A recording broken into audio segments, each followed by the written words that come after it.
Kory Spencer White. and this is episode 4 of Let Go Radio. Now, we first made this podcast because we discovered that we have something that we want to give back. We want to share our life experiences and tell you how we've come to a place of pretty much happiness and a general excitement about and for our lives, where we're at right now and where we're headed. So what we want to share with you is a message on following your dreams and not letting anything stand in the way. Oh my gosh. Anything to throw in? Yeah, there's so much that can be said about that. I feel like I'm at a point in my life where at 24 years old, I legitimately feel like I could drop everything, move into the middle of Africa, and just start helping people. Because, and there's something funny about moving to Africa and helping people. That's been marketed to us as something that may not actually be very true. But my point is we're at a point in our lives where we just want to give back. And we feel that we've had these experiences that lead us to where we can be happy with any circumstance, and we do still have our wants and things that we want to do, and we have fun doing it all the time. And that's what we want to share. We just watched a video where there was people coming up to a blackboard and writing their biggest regret. And most of their regrets had this one thing in common. And that thing was that people were sharing experiences they hadn't done, things they hadn't said. And it was devastating to me that that's the way that most people live, that they stop themselves from doing things, and they keep themselves, and they pick the safe route, and they go with certainty rather than what they truly want to do, for fear either of what people will say, or fear that they won't make it, and they don't live the life that they want to live. Like, you only get this one shot at it, you know? Yeah, there's one of my favorite quotes, and I don't know where it comes from. I want to say it's Earl Nightingale, but he says that the evil today is not cowardice, it's conformity. And it's being like everyone else and imitating the wrong crowd. The wrong type of person is what everyone's imitating, and that's the person that wants to be secure. That's the person that is scared to take the risk, which are necessary to honestly even be happy. Now, I had thought about that myself, whether I had any biggest regrets like that. And honestly, no, I don't anymore. Now I've come to a place in my life where I do what I feel like doing, and I say what I need to say, and I go for doing what I want to do. I mean, I dropped out of college to become an actor because I felt that I truly wanted to do that. And that wasn't something that I wanted to look back and regret not doing. And Spencer, you spent all that time out in Hawaii, and then, where'd you go? Southeast Asia? Yep. China, Thailand, Sri Lanka. You wouldn't look back and say, I regret not seeing the different parts of the world. Now, I mean, if you think about that, think about if you were, say, locked in a room, locked in a space, had 10 minutes to live and no chance of getting out, what are the things that you'd regret not doing or saying to someone?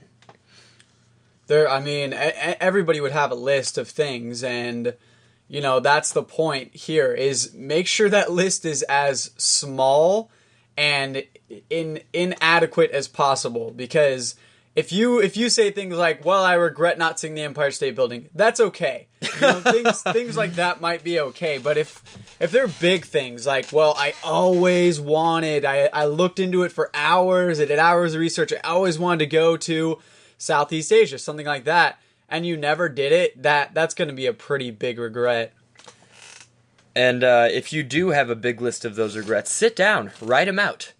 Figure out those things that you haven't done that are constantly on your mind, those things that you wanted to do. Figure out with yourself what belief or excuse is stopping you from doing them. What is keeping you from pursuing that dream now? Even if you didn't pursue it 10 years ago when you should have, what's stopping you from doing it now? Why can't you be an actor now? Why can't you be a singer now? Why can't you start playing guitar? Not saying quit your job immediately or anything, but start setting aside money and pursue what you actually love, or talk to the girl you're afraid to talk to, or, have fries at lunch, whatever your thing is that you're regretting. I don't know. Yeah, and this goes pretty deep, pretty fast too, and I want to give you guys a practical way of going about this, okay? Because when we create excuses for ourselves, That's just it. Everybody is self-justifying our life. You're not sitting here in your life currently just refusing all of the choices that are coming along. You're making choices. You're not sitting there and not deciding, being indecisive. You woke up this morning, you went somewhere, you wore something. And the thing is we're making choices 24/7. So the question is, what choices are you making that are leading you towards or away from these things? And here's the practical method. I actually do use this in my life. I really do. I would not teach something that I don't use. But put on a piece of paper and make a list of the things that, for instance, what Kory was saying, that you would regret. The big things, right? Like going to Southeast Asia, whatever it might be, talking to that girl. Okay, here's a very easy, practical way to go about this. Now, actually break down what it takes to do that. Because for me, when I looked at going to Thailand and Sri Lanka, I was like, oh, it cost $1 million. Like, for some reason, in my mind, I thought it was going to be like $10,000 or something. Lo and behold, even though I argued, my girlfriend looked at the plane tickets anyway, and I was shocked. I was really shocked at how inexpensive it was to actually fly over there. And granted, people don't have thousands laying around, but we put together an action plan to get there, to get the money we needed. And yeah, we spent a lot of money, but it was the most worth it thing I've ever done.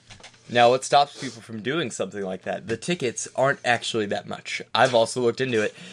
It's people think about what they'll lose. Like, oh, I have a job that I can't just up and leave, as if they'll never get another one if they quit or take some time off and leave for a month and do all these things that would make them feel at the moment fulfilled. If, it could be something like, I don't know, I'm trying to come up with other excuses people have. Like, oh, I can't spend that type of money right now. I'm socking away for retirement. Like, you're hoarding money to enjoy later. It's when you might not even be alive then.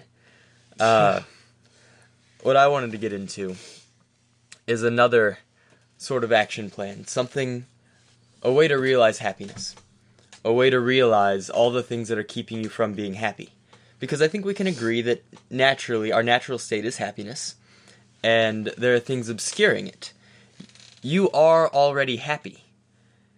You just haven't realized it yet. You haven't found it because there are these things blocking it. And most of your negative emotions, I'm not going to say all, because I don't want to use a general, overarching, certain term like that, but most of your negative emotions are caused by attachments. And you can identify what an attachment is, by how anxious you feel not having it, by the flash of pleasure you get from getting it, and then the worry over losing it. When you cling like that, you can't thoroughly enjoy something. And then there's the misery that does come with losing it. That's a pretty solid way to identify an attachment. And these attachments that people hold are completely false beliefs, that they can't be happy without that thing. The second thing about that is that you can completely have the objects of your attachment without that attachment to them. You can have, the girlfriend, the iPhone, without this, I wouldn't be happy if this thing left or broke. Because that's like a child with a toy. Like, my toy got taken away from me. So, think about how upset a child gets when that happens. People are basically children with toys. And they want their broken toys fixed, or they want their toy to not be taken away. So, think about it. Anytime you've ever been anxious or worried, what was the attachment? And then the third thing I want to say about that is when you start to realize your attachments and what's causing all these negative feelings and what it is that you're clinging to, and you can look at them and say, I was under the delusion that I needed you for my happiness. I don't need you for my happiness. You realize that you can thoroughly enjoy it. You can enjoy it 100 times more on a non-clinging basis because there won't be the worry or anxiety that you will lose it. You're not trying to hold on to a feeling or a thing. So you can enjoy the entire world. You can open up yourself to all kinds of preferences and choices, and you can enjoy every little thing. This is put so beautifully with when you have one flower to smell, or no, if you had 1,000 flowers to smell, you wouldn't miss the smell of one flower. So learn to be satisfied with anything you may be offered, rather than clinging to one possible thing. And an attachment can be anything from an object to a person to a circumstance to an outcome that you want. And that's what comes with expectations, would be an outcome that you desire. Beautifully said. I mean, that's amazing right there. And honestly, one thing that jumped out to me while Kory was talking was that just like the 1,000 flowers, right? We're greeted with opportunities every day.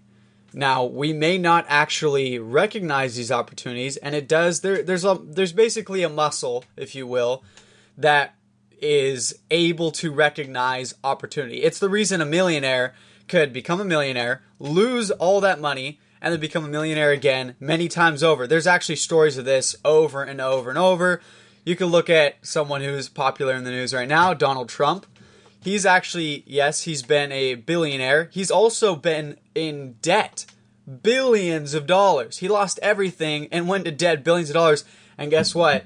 Became a billionaire again. So there's this idea that once you find it, once you build this muscle to recognize these opportunities, you'll never be without, honestly. And it really hurts me when I see people with a job and they're afraid to leave it because of the stability or something. It's like they're clinging to a lower form of life just because of fear. And the fear, unfortunately, is not real. Because if you ask yourself what would happen without that job, well, to be honest with you, if you're any type of motivated, even the fear would motivate you to go get another job. I mean, how'd you get the job you have now?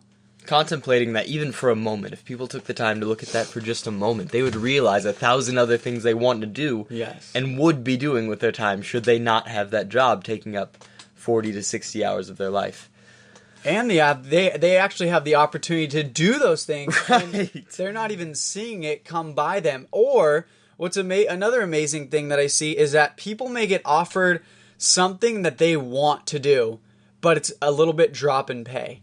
And they're like, no, I don't want to move down $2 an hour, even though I'd be completely in love with what I'm doing. And I'm like, oh my God. That's the attachment to money. That's the thing that's obscuring happiness. And I want to say again that people have this attachment to money and this strong desire for it that comes with a worry or anxiety, but you can absolutely have money. There's nothing wrong with pursuing money or being a millionaire if you don't have the attachment to it. If you don't have this clinging, this I'll only be happy if I have my millions. Because you can way enjoy that money. If you're worried about losing it and worried about other people's approval, if you're living in fear or anxiety, what are you going to do with millions of dollars? You're not going to enjoy it. You're going to hoard it. You're going to hoard it for as long as you can. You're going to keep it till retirement or till death, essentially. And then it might be passed on to someone, and that's nice, but, you know. Well, and something really, really dear to me and important to me is the subject of money. I study it a lot. My goal is to eventually teach people exactly what it is, how it works, so that they can be freed from their lives. Because, let's be honest, we all need a couple things. We need food, water, shelter, oxygen, and money. And money's not going anywhere, and here's why. Money is a tool, okay? Without money, you have furs, I have lumber, right? Mm-hmm. And you need some lumber, but I don't need fur. So you're willing to trade with me, but I'm not willing to trade with you. But if we create a medium of exchange, which started out with gold, and we'll give you the whole history, but it's turned into money, that's what money is. It's a medium of exchange. It is a tool. So we have to understand and treat it like a tool. It is not the all-powerful source of happiness. It is not a source of anything. It's a tool to acquire things, and depending on the person that you are, will depend on the person that you are when you have money. I want to slow clap most of what he just said, because amen to that. Money is an excellent tool. I'd never thought of it that way. It's a great tool, a terrible master. Yep. And that's what it becomes to most people. It becomes every decision in their life, and I think I said this at another point, becomes about profit and something else. But profit was the main point here. Sad. Profit and survival was what I'd said before, but people are constantly worried about money, and it becomes the king of their life. it becomes a deciding factor in even the way they think other people see them, based on how flashy they are with their money or how much money they have. So you run into people that talk about it all the time. And if you have any more to say on money, go ahead. Oh my gosh. Well, I could go for hours, but I'll keep it real short.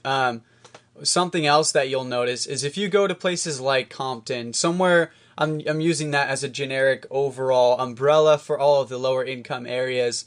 And I do think there's a lot of injustice going on with how we're treating certain ethnic groups in America and all that, but that's a whole nother thing.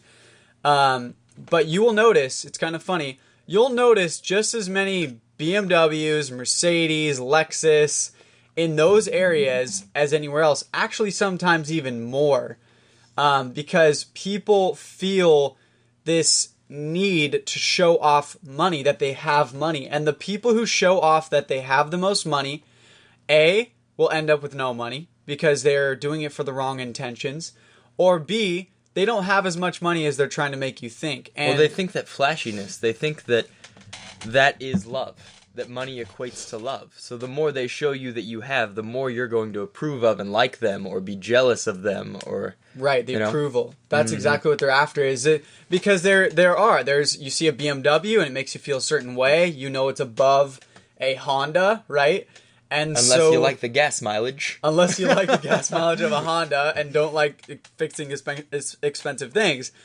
But there's no doubt the performance is above in those types of vehicles. So that's what people chase after. And they think, once I get that one thing, it's kind of like, to be honest with you, the love of money and the belief in it is kind of like a drug. It really is. All attachments are like drugs, which is definitely a point I wanted to get to. Go ahead, man.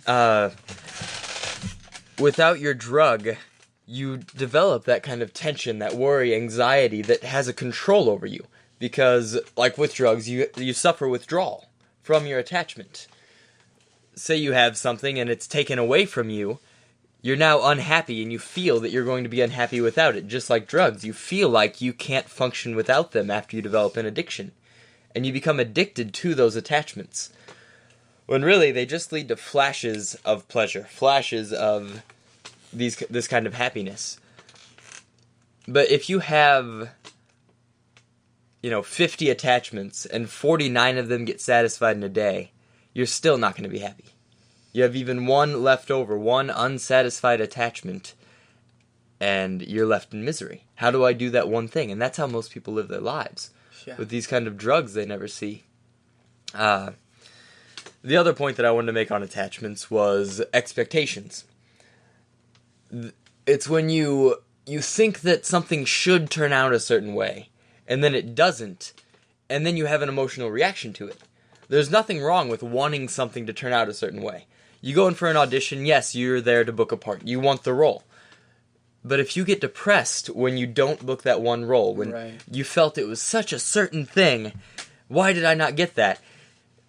Then that should have happened, and it didn't, so you're in a complete disagreement with reality.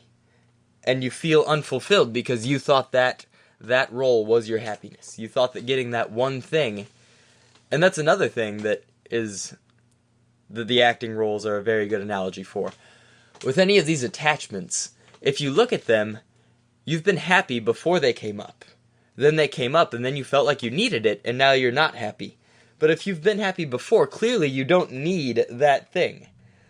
Like, you were happy when you were a kid, or you were happy, a few days ago. Then you met a girl, and you felt like now you need to win her over. You need her for your happiness, and you can't be happy without her. But wait a second, you were happy a few days ago. Exactly. You can be happy without someone else. You can be happy completely without anything else. Put another person in your shoes, and they will be completely fine not having that girl. And one thing Kory just mentioned that gave me an idea, or rather brought something out of the subconscious somewhere, is when he said you go into an audition and you want to get the part, right? Like, you're not showing up going, I have zero expectations. You're just not emotionally dependent on the outcome, which is what Kory's saying. And that's beautiful, because that is where winners and losers are made. And when I use the term winners and losers, I don't mean the cool kid in school and the kid who is not considered cool and dorky. I'm talking about winners are people who achieve the things that they want. Not because other people want them for themselves, but because they want them for themselves. And losers are the people who basically give up because there is no in between. There's not like you really, really, really tried and you didn't make it. Trust me. You could try it to make the audition and not make the audition, of course.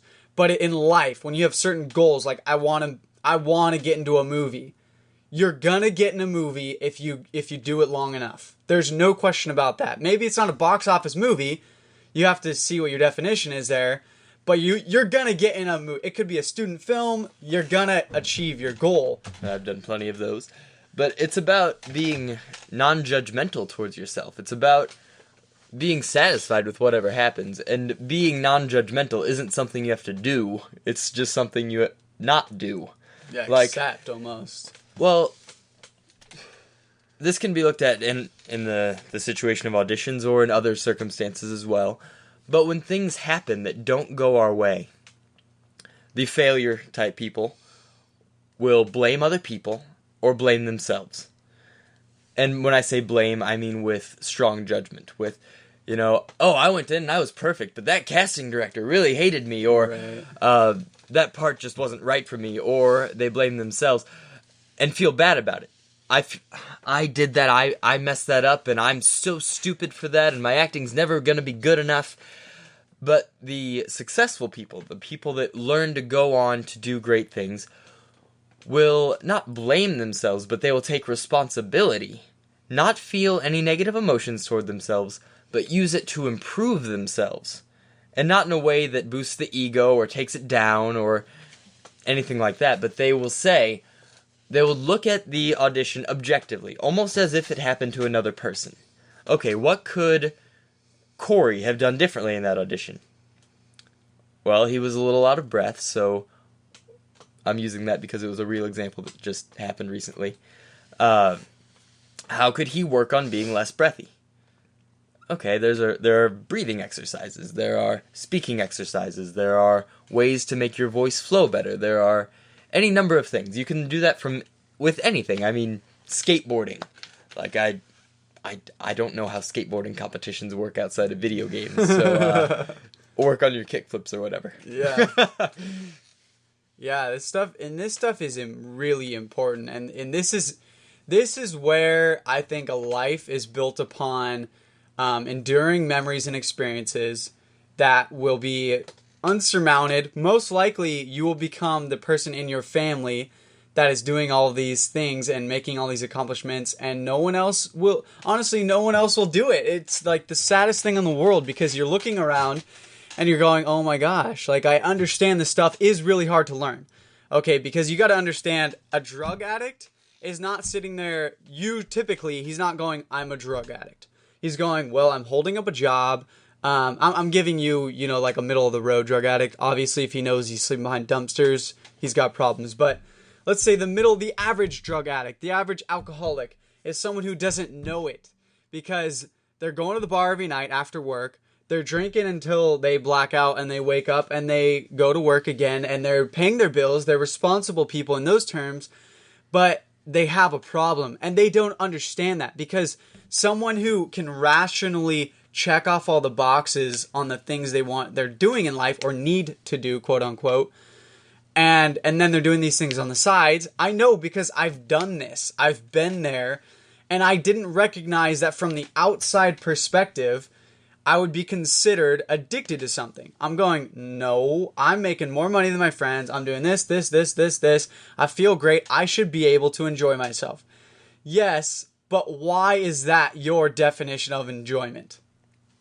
That drug that you need, that's powerful. I didn't know that stuff. Because it's for fun. The funny thing is, like, you're doing it for fun, but you don't realize that, well, why is that your go-to thing to fill the time slot you have open for fun? Like, board games are fun, but most people don't consider that. They go to the stuff everyone else is doing. Hiking is fun, but most people don't consider that. They go straight to the stuff that masks problems. That's the exact idea right there. the stuff that masks problems, and that would be the other way that attachments relate to drug addictions. You'll find, and I'll give you a little step-by-step right here that you can use. Watch yourself as if you were watching another person. That is the beginning of awareness. Just watch yourself as if you could use your name in the third person. I could say Kory is, or I could say me is, as another way to refer to myself than I, which I am just so used to. And you watch yourself completely non-judgmentally as you go through your day, and you become aware of all of the things that you do. And become aware of the thoughts that you think. And when you feel like calling someone up, realize why you're calling them. Is it because you feel lonely? Or because you really want to talk to them? Are you reacting to a negative stimulus? Or are you acting out of love? Which is another thing I wanted to get to.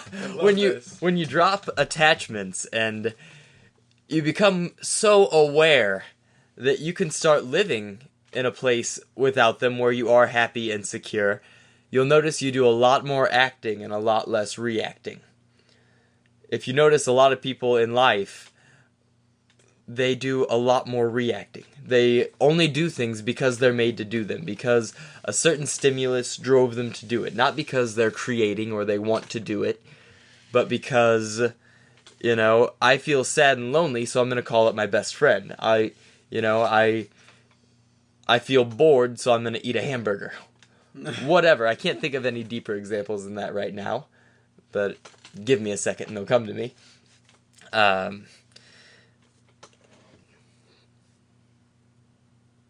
Thinking of more examples? No. Okay.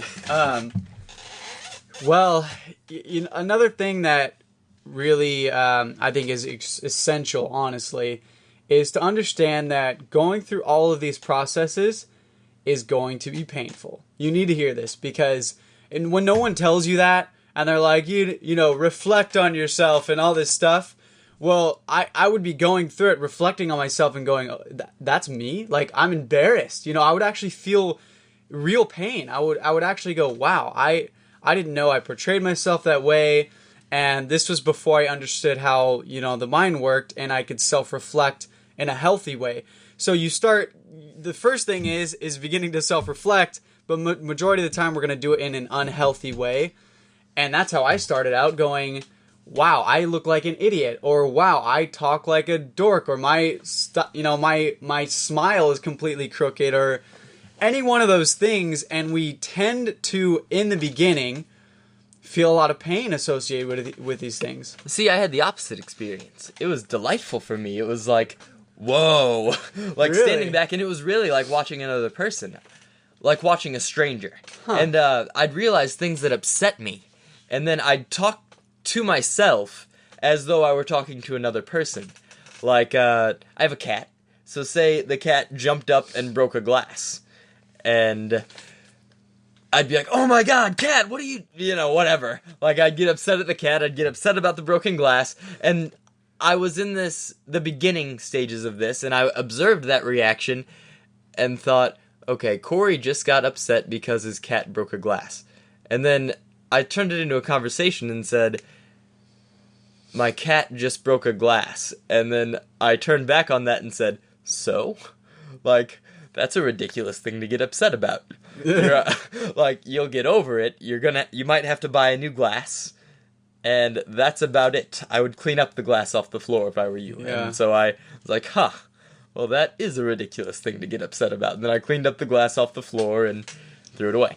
Or when I became scared, like in my acting class, when I was nervous about going up to do my exercise, I looked at it as if I was another person, had this little conversation again, like, I don't know, I'm a little anxious. And then I turned back on that and said, why? You're in front of these people literally every week. You've been in this class for 8 months. You've got the same teacher, pretty much the same people out there. You're taking a bigger swing than normal, but you can do it. It's not a problem.